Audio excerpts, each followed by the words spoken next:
Bonjour chers amis, nous sommes le 4 mai de l'an 2020 et nous sommes encore en période de confinement. La semaine prochaine, si j'ai bien compris, ça va être le début du déconfinement pour les chanceux qui vivent dans les zones vertes et pour ceux qui sont dans les zones rouges. Vous allez peut-être devoir patienter encore un peu. Il va y avoir plus de restrictions. Mais bon, comme c'est un peu chaotique tout ça et que tout est impermanent, nous savons aussi que la zone rouge peut devenir la zone verte. Et entre les deux, il y a la zone orange qui est un peu... on ne sait pas. Voilà. Bon, c'était pas le sujet d'aujourd'hui. Sujet d'aujourd'hui, un sujet qui est en lien avec les deux partages précédents, à savoir le bonheur et la liberté. Et notre sujet d'aujourd'hui, l'amour.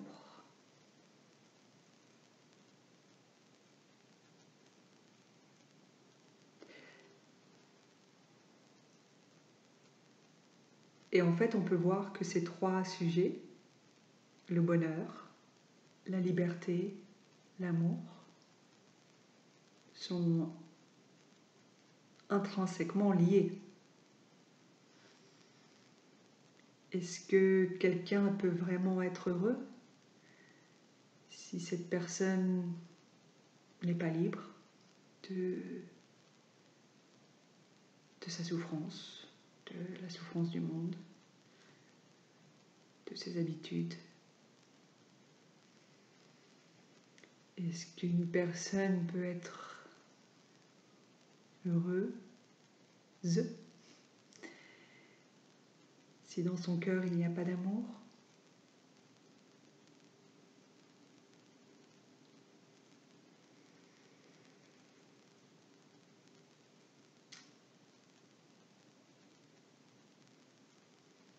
Donc en fait, ces trois thèmes qu'on regarde ensemble, c'est juste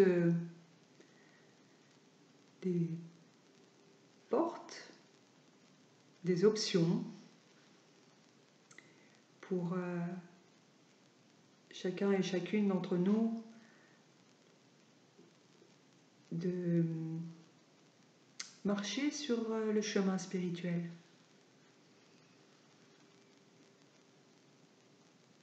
Marcher sur le chemin de la transformation et de la guérison.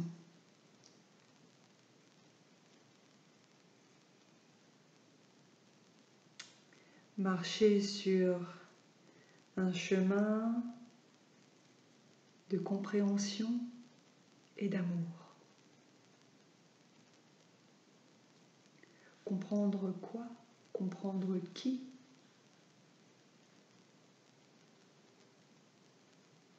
Vous savez ce que je veux dire, hein? Évidemment, se comprendre soi.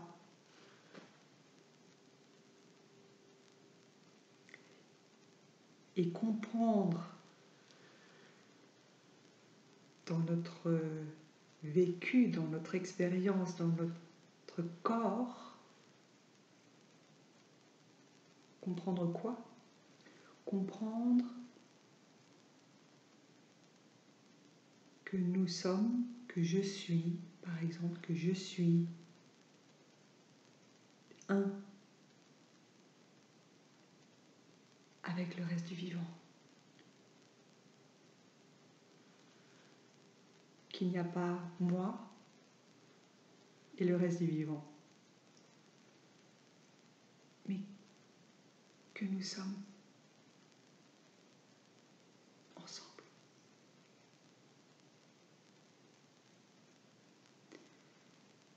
Et cette expérience de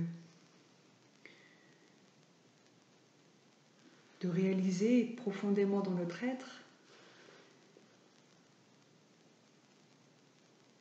que nous sommes un, que nous sommes,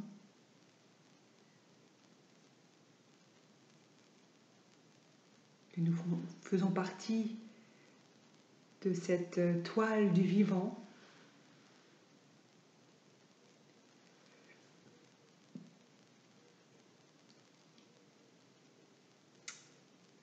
fait partie de l'expérience de l'amour.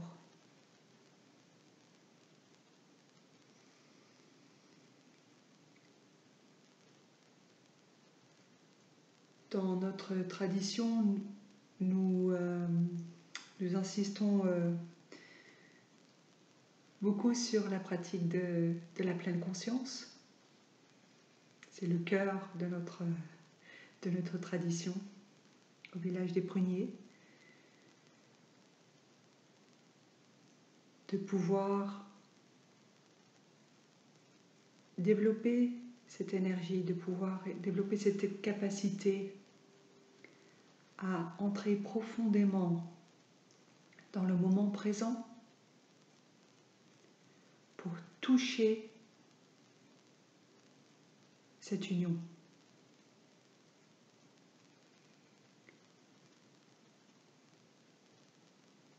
De pouvoir, je vais le dire en d'autres termes aussi, de pouvoir dans notre vie quotidienne, dans les choses mondaines que nous faisons tous les jours,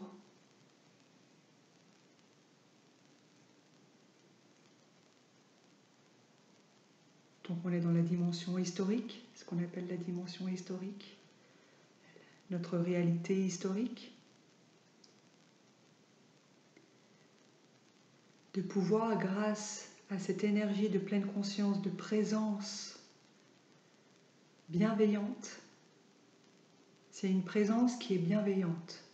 C'est pas une présence qui juge, qui critique. Le mental n'est pas actif.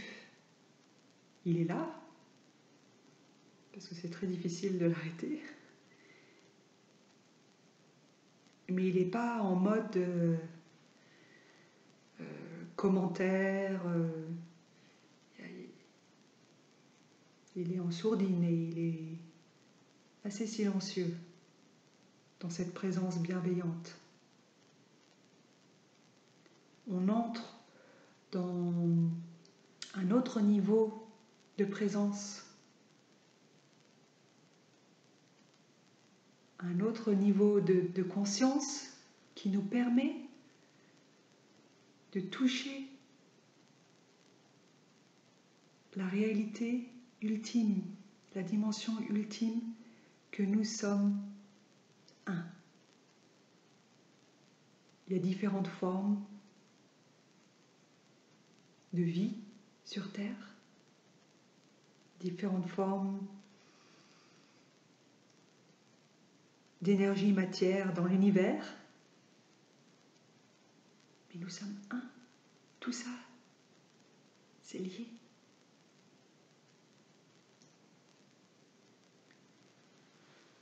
Et quand on touche cette expérience, quand on vit cette expérience de faire partie en fait du tout,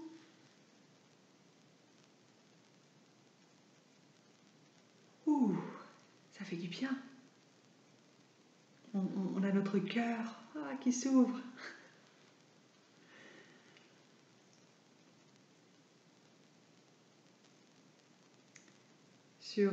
Au début, sur le chemin, ou même au milieu, ou lorsque nous souffrons, et que peut-être nous n'avons pas encore transformé et guéri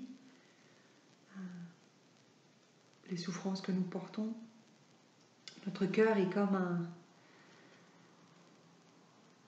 un rocher, et comme un glaçon, un mur.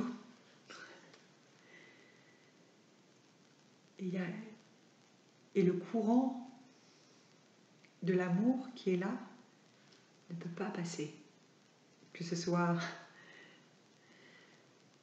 de l'intérieur vers l'extérieur. Mais lorsque nous vivons ces expériences où nous nous sentons en pleine communion avec le vivant, avec l'univers, avec l'ultime. Notre cœur s'ouvre. Et là, il se passe des choses. Si on est en pleine conscience, il se passe beaucoup de choses. Cette énergie qui passe à travers nous s'inscrive dans nos cellules. Et notre corps se rappelle de ça. Et donc, plus nous pouvons créer des moments dans notre vie quotidienne, sur la base de la réalité historique, des choses mondaines, nous créons des moments de pleine conscience où nous pouvons toucher profondément notre nature, notre réalité essentielle, que nous sommes en fait bien plus et que la vie est un miracle.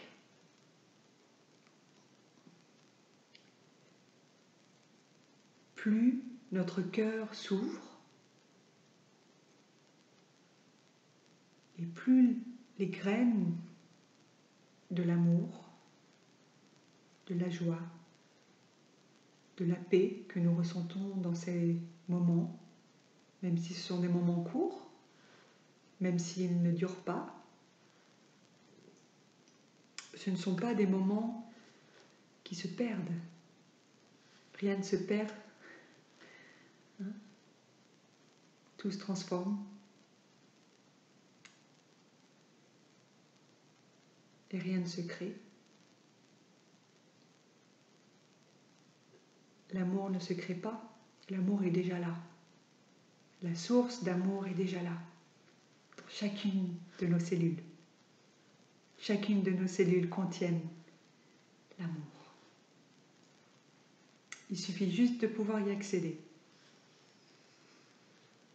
Et c'est par le chemin de la transformation et de la guérison de notre souffrance, de la souffrance de nos ancêtres, de la souffrance de l'humanité, de la souffrance du vivant, que nous avons aussi dans nos cellules. C'est par ce chemin de transformation et de guérison que nous pouvons de plus en plus avoir accès à cette source d'amour qui est en nous. En plus de ces moments où nous pouvons nous connecter, avoir des moments sublimes de paix, d'amour,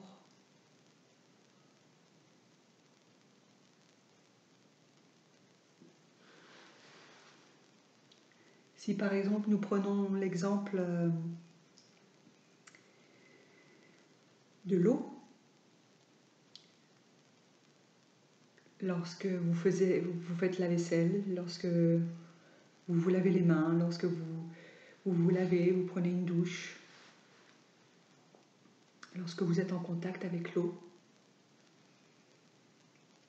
pour faire ce que vous avez à faire, laver les légumes, quand vous faites la cuisine.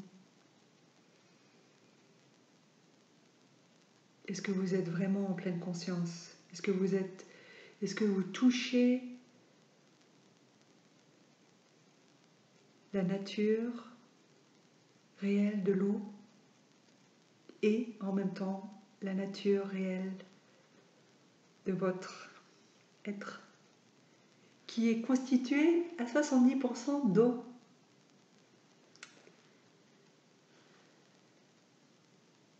Est-ce que l'eau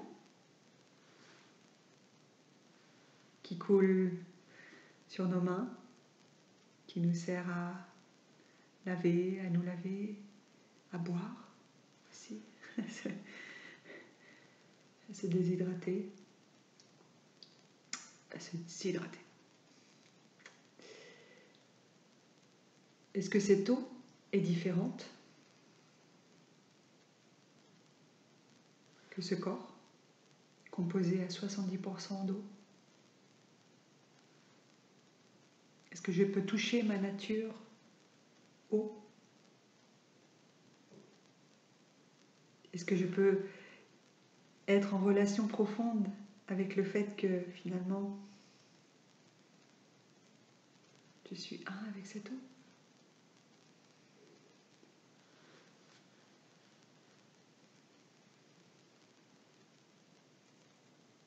Et les trois complexes dont nous parlons au village des Pruniers, complexe d'infériorité, d'égalité, complexe d'infériorité, de supériorité, et le troisième c'est complexe d'égalité.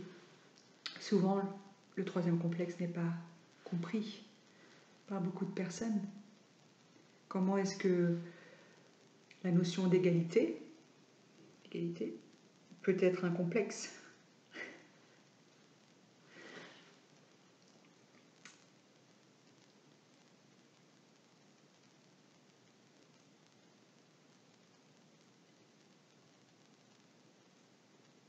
C'est parce que nous nous considérons détachés, des entités séparées les unes aux autres,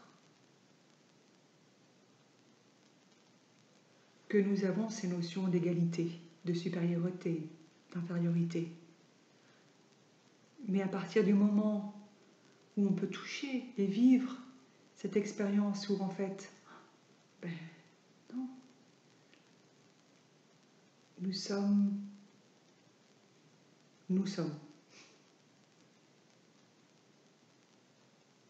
Un. Il y a une union qui est là.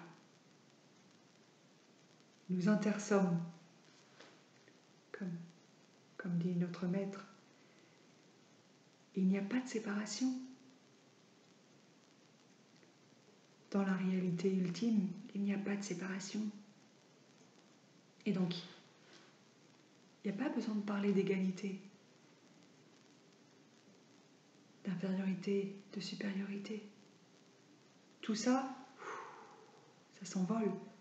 Dans le royaume de l'amour, ces trois complexes n'ont plus lieu d'être.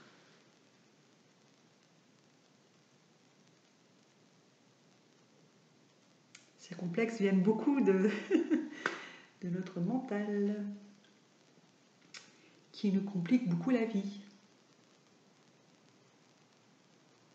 et de notre souffrance, qui vient beaucoup de notre mental.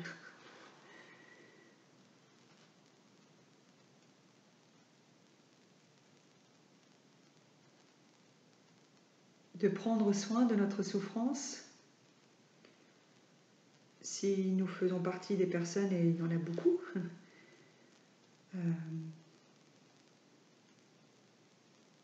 pour qui le regard des autres est important, et qui peut-être ne se sentent pas libres d'être elles-mêmes, de pouvoir laisser libre cours à cette énergie d'amour qui est là, cette énergie de joie, de vitalité, de créativité.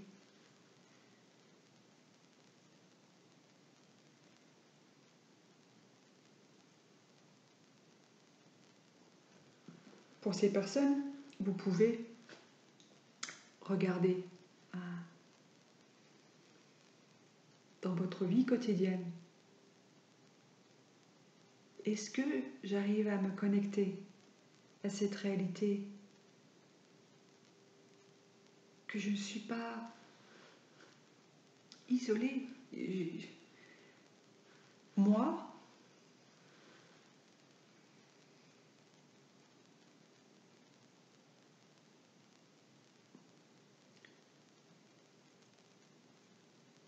je suis fait d'amour.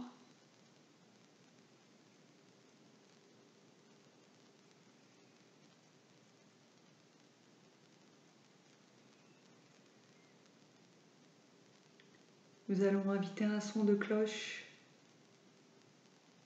invisible et silencieux pour respirer. Et je continue mon partage.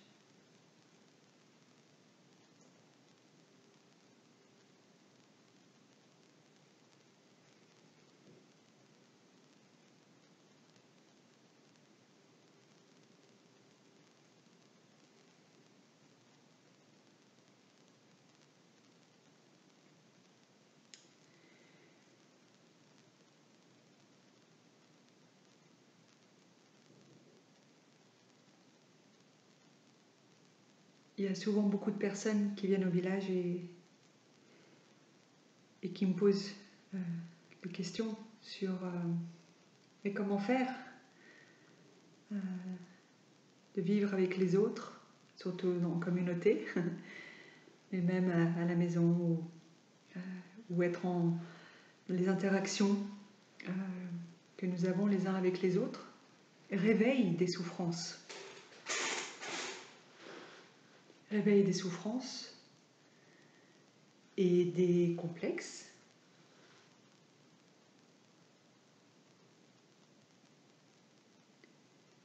Et donc de prendre soin,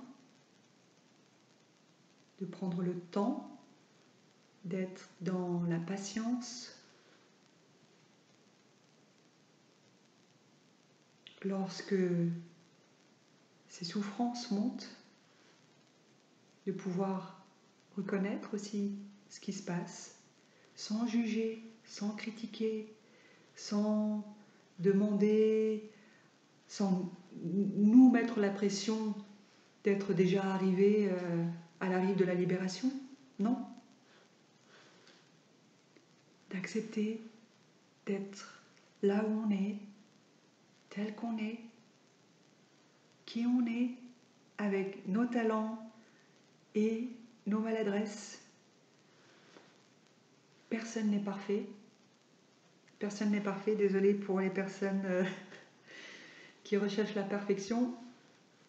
C'est la voie sans issue. La voie de la souffrance assurée.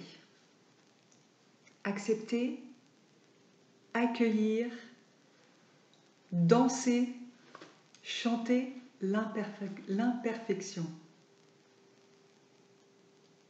Si vous regardez dans la nature, trouvez-moi un arbre géométriquement symétrique, parfait. Non, ça n'existe pas. Et c'est ça qui fait toute la beauté de la nature. Et nous, c'est pareil. Nous ne sommes pas parfaits. Et une fois que nous pouvons accepter notre imperfection, nous pouvons aussi accepter les imperfections des autres. Une fois que nous pouvons accueillir notre souffrance sans vouloir la mettre de côté ou qu'elle disparaisse, ou nous pourrons faire la même chose pour nos proches. Nous pourrons accepter la souffrance de l'autre. Si nous pouvons accueillir notre colère, nous excuser, si nous avons fait ou dit quelque chose sous le coup de la colère, nous excuser pour pouvoir continuer à marcher sur ce chemin sans qu'il y ait des blocages, des nœuds qui empêcheraient le flux d'amour de circuler librement.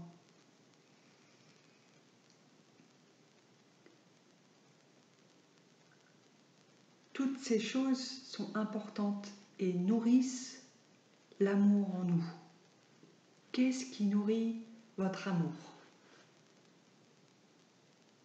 dans votre vie quotidienne, dans les relations, dans ce que vous faites, dans ce que vous regardez, dans ce que vous écoutez, dans vos pensées?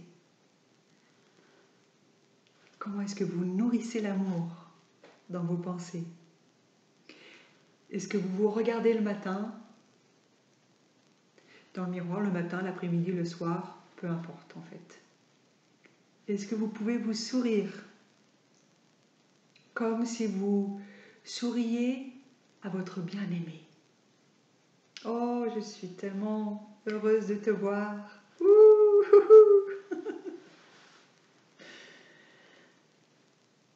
Est-ce que vous pouvez le faire?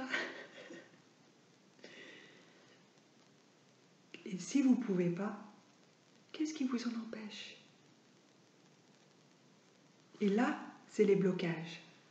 Là, c'est les blocages que vous pouvez tranquillement accueillir, prendre soin et réaliser que, il y a pas mal de choses encore à transformer.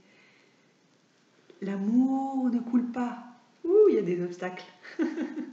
Alors, on reçoit un pourcentage suffisant pour pouvoir rester en vie. Ça, c'est aussi une chose essentielle.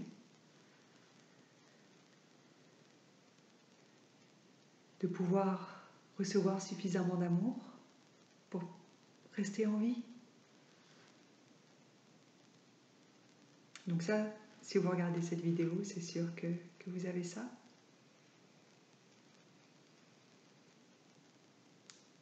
Mais le potentiel est énorme. Alors,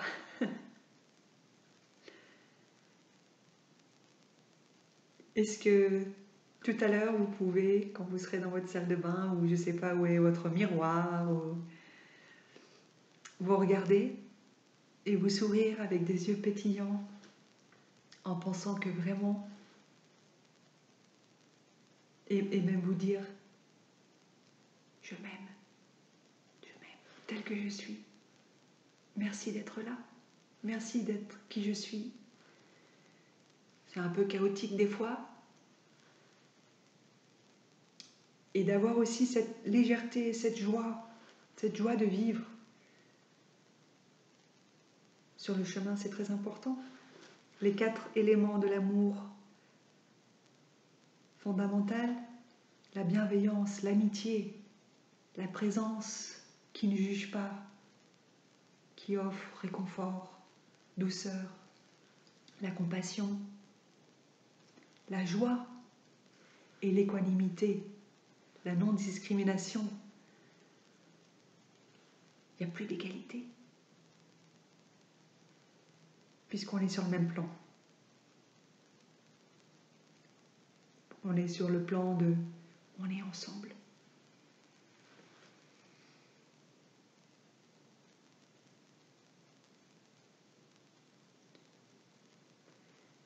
Les personnes qui nous gouvernent, les activistes pour l'environnement, les bouddhistes, les chrétiens, les juifs, les musulmans, on est tous ensemble.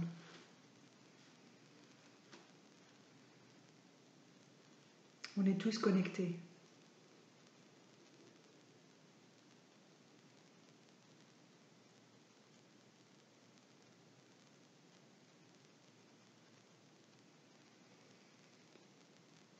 Donc je vous invite à pratiquer le miroir. Oh miroir, miroir, dis-moi,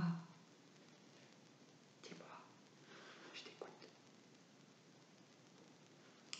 Qu'est-ce que va vous dire votre miroir?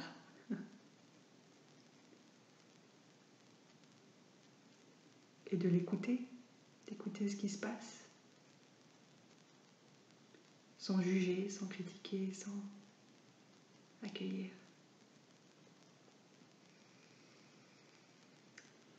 Et de trouver dans votre vie quotidienne des petites choses, des moments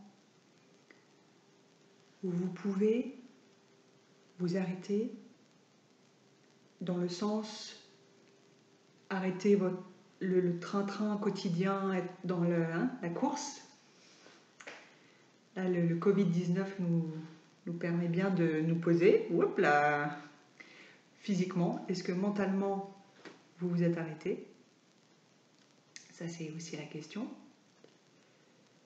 Au moins, le corps n'est plus en train de prendre des avions et de traverser des milliers de kilomètres en quelques heures. Et donc ça, c'est déjà bien. Donc de trouver des moments dans votre vie, des choses que vous faites, et de les faire en pleine conscience, comme ce que nous essayons de faire ici au village des Pruniers quand vous venez pour des retraites. Et ce que nous essayons, nous, les frères et sœurs, de cultiver, et aussi les amis qui vivent avec nous. Nous avons une toute petite communauté de résidents. C'est pas vraiment des résidents, ils sont là juste pour quelques mois. Des personnes qui ont envie d'approfondir leur pratique, de vivre au sein d'une communauté, d'un environnement qui est favorable pour prendre soin de la souffrance, de leur souffrance, de transformer, de guérir, de pouvoir toucher cet amour, d'être dans une belle nature, d'avoir ces moments où le cœur s'ouvre et on est bien, on est léger. Et après, on revient dans la communauté et des fois, c'est voilà, comme vous, quand vous vous baladez en forêt, vous vous sentez bien, léger, ça fait du bien. Et vous revenez à la maison, il y a les problèmes avec les enfants, le mari, il faut préparer à manger. Comment pouvoir garder cette connexion avec ce cœur ouvert, avec une paix équanime dans chaque situation de la vie quotidienne qui se présente à nous. Ne croyez pas que dans le monastère, tout est paisible. Ce serait trop facile. Donc on est tous sur le chemin. Et c'est ça qui est beau aussi. De pouvoir apprendre les uns des autres et de savoir que c'est possible. Notre maître a traversé tellement de choses dans sa vie. Des guerres, des maladies, c'est vraiment incroyable. Et probablement ce qui lui a permis d'être encore là en vie avec nous, c'est cet amour immense, infini.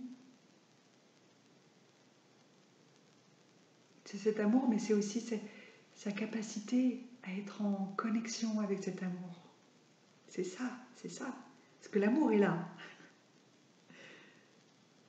Donc ce qu'il faut, c'est trouver des moyens, des chemins, des portes, des clés. Utiliser l'image qui vous convient, qui vous plaît, pour être en connexion avec l'amour qui est en vous, en nous, qui est dans le vivant, puisque c'est la source même du vivant. Pourquoi les fleurs poussent si ce n'est pour offrir de la beauté? Et pourquoi la beauté? Pour nous enchanter. Et pourquoi nous enchanter? Pour ouvrir notre cœur.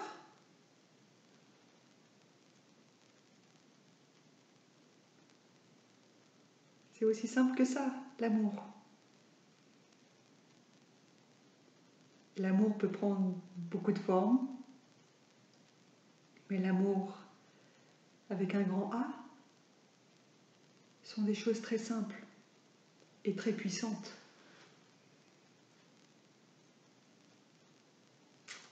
Alors je vous souhaite bon courage et j'espère que vous allez pouvoir toucher cet amour de plus en plus durant cette période qui n'est pas facile, qui nous propose des défis. Alors, le défi du bonheur, de la liberté, de l'amour. Et vous allez voir, hein, si vous faites l'expérience, ça change tout. votre vie va changer. Vous imaginez un monde où tout le monde pourrait être en lien avec cet amour qui nous relie tous. Il n'y aurait plus de guerre. Il y aurait du partage, de l'entraide. On ferait des feux de camp, tous ensemble.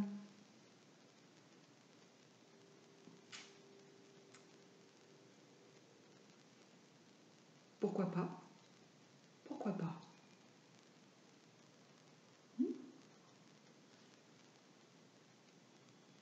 Qui a dit que ce serait impossible? Si on regarde en ultime, c'est possible. Il faut juste changer un peu les règles du jeu dans notre dimension historique.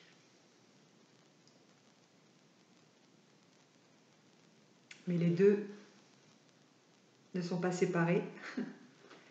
Et donc, de pouvoir être en lien avec cet amour va pouvoir aussi nous permettre de changer notre vie historique, notre réalité historique.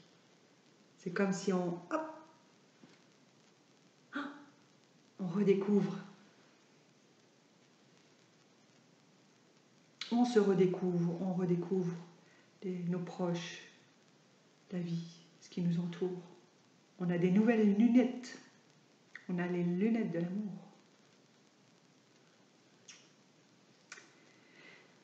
Je vais m'arrêter là. Merci beaucoup pour votre écoute. J'espère que... Oui, j'espère rien. N'hésitez pas à, si vous le souhaitez, à laisser des messages, des commentaires. Si vous avez des questions, ça peut aussi me servir pour des prochains partages. Merci à toutes et à tous.